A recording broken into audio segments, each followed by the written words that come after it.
Assalamualaikum warahmatullahi wabarakatuh.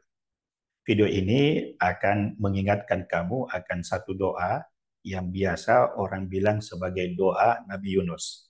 Apa saja manfaatnya? Simak, tonton video ini sampai selesai. Doa Nabi Yunus itu terdapat di dalam Al-Quran. Nah, doa ini biasanya dipakai ketika kita mengalami kesulitan hidup. Entah itu kesulitan ekonomi, kesulitan keuangan, atau kadang-kadang doa ini dipakai kalau kita mengalami istilahnya ya, serangan-serangan atau apa ya, ya serangan-serangan mistis lah, gaib lah ya, entah santet, teluh, guna-guna, sihir dan macam-macam. Ya, karena ini adalah tentang ruqyah, tentang mengobati diri sendiri, maka doa ini menjadi salah satu senjata kita yang paling penting. Nah, doanya itu sendiri bisa kalian buka, bisa kalian baca di dalam Al-Quran, surah Al-Anbiya, ayat ke-87. Surah ke-21, surah Al-Anbiya, ayat ke-87. Nah, bacaannya seperti ini. La ilaha illa anta, subhanaka, inni kuntu minadh dhalimin. Diulangi ya. La ilaha illa anta subhanaka inni kuntu minadh dhalimin. Nah, ini disebut sebagai doa Nabi Yunus.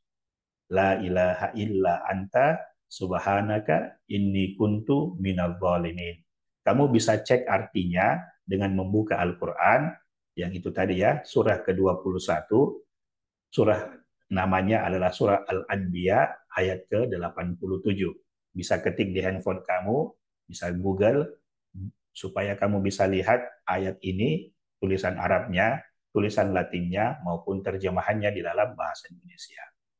Jadi ayat ini atau doa ini kita ucapkan setiap hari.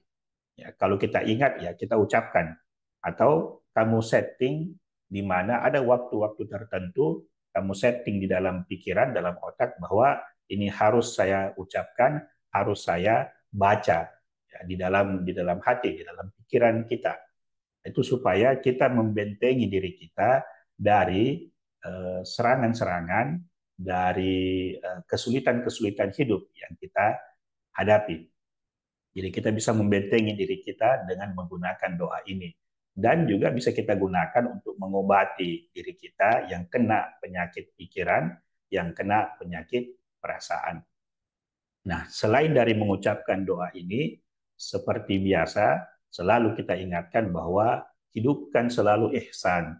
Anta'budallaha ka'annaka tarahu wa illam takun tarahu wa innahu yaraka.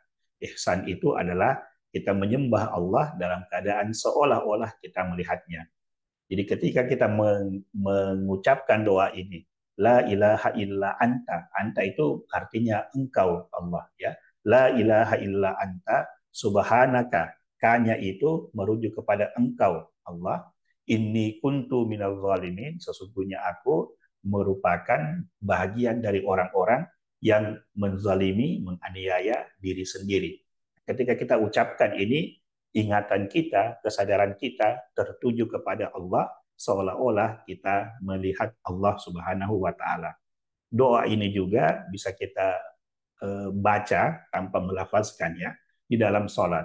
Ketika kamu berdiri salat tumakninah, selipkanlah la ilaha illa anta subhanaka inni kuntu minadh dhalimin.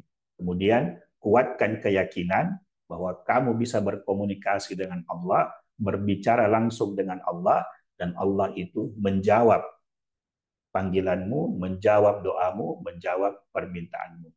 Terima kasih sudah menonton sampai ke detik ini, sampai di titik ini.